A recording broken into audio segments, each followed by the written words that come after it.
if we take that, if you already talked about the USSR, the person that just sort of dismantled the USSR just died not long ago, Gorbachev. Yes. Yeah. What you have any thoughts about that? Like, I do. I remember some jokes from what's his name from that there was an American president really Ronald Reagan. Ronald Reagan. Yeah. I love his Gorbachev, his communist jokes are just terrific. I can tell you one. I remember one out of my head. I remember them, but yeah, you probably tell them better than I do. Or yeah. Go ahead. Okay. So I told to Sal like the other day. It goes like this. It's there's like two different scenes and places. You see a communist cop that's on the motorcycle, like a pair of cops. They were on the motorcycle and they got a call. They said, guys, this is communist Russia. It's equality.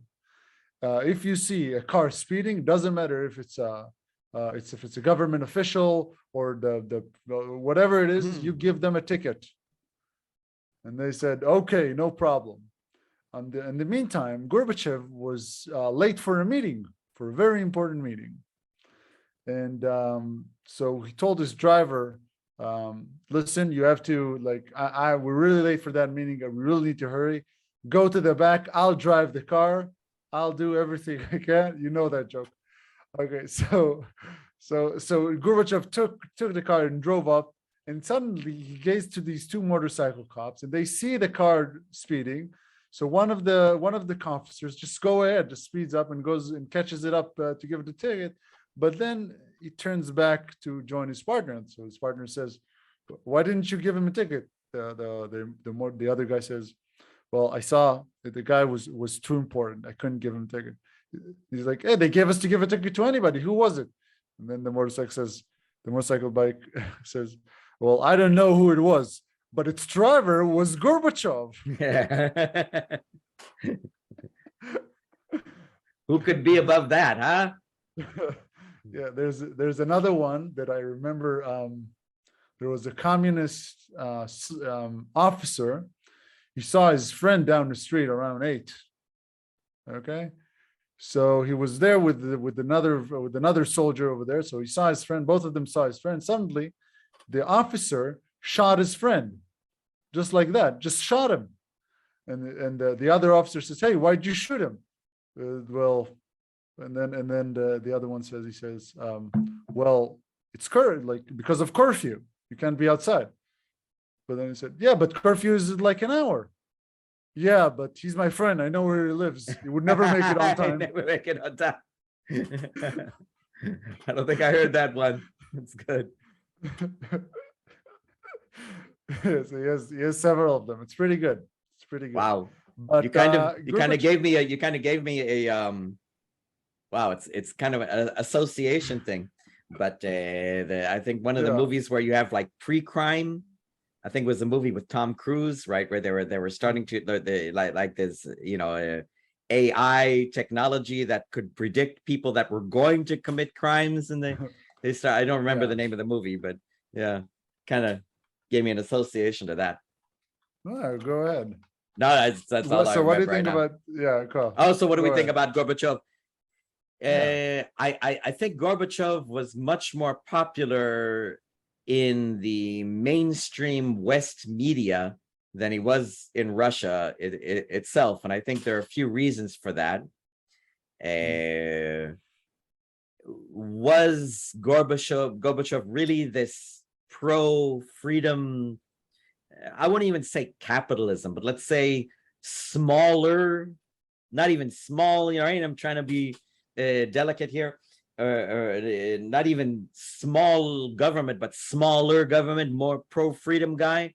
No, that's kind of a Western media myth, and it's not too hard to understand, how that myth was created and generated over a few decades, because, well, I mean, obviously he was the last leader of the Soviet Union, and the what were his two catchphrases, perestroika and glasnost, which would, were right. I hope I'm pronouncing the words correctly. But if we look at Gorbachev's policies in the years before the dismantlement of the Soviet Union, then we can see that no, this guy was a full believer in socialism, and only after socialism failed so entirely miserably, then he kind of, I say kind of gave up.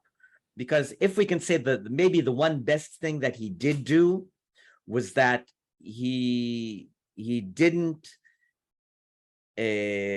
continue until the entire annihilation of the Russian people, right? He at some point he gave up and stopped, but much more not because he didn't believe in socialism.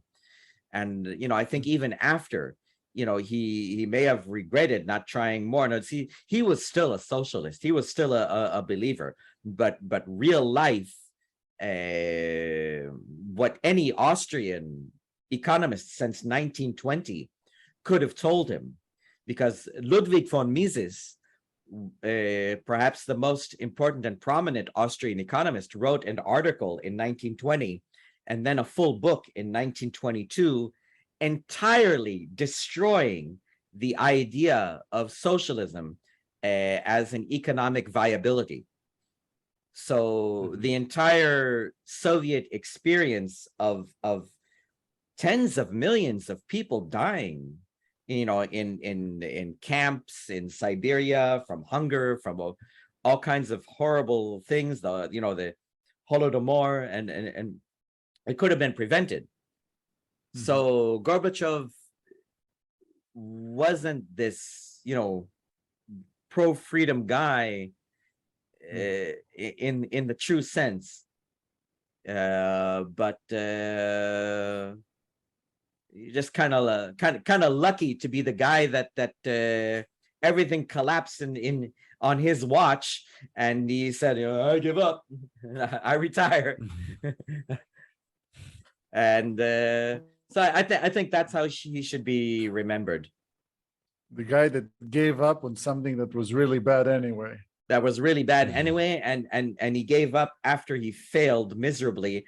And even then, I don't think he really learned his lesson. I think he probably still believed, if I just done things better, or there's a meme that you can find on the internet that it wasn't real socialism, and you see all these millions of skulls lying around, but the true hardcore socialists and communists, will say, that wasn't real socialism. Well, they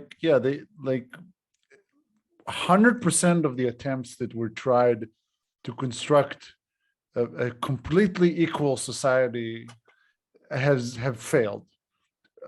Completely failed. Although equal, that in communism, death, socialism doesn't mean everyone is equal. Socialism actually means, sometimes socialists try to say that that's what socialism is, that we're all equal. No, the real meaning of socialism is government ownership of all property. So socialism doesn't even mean equality. So why would you say? I understand. So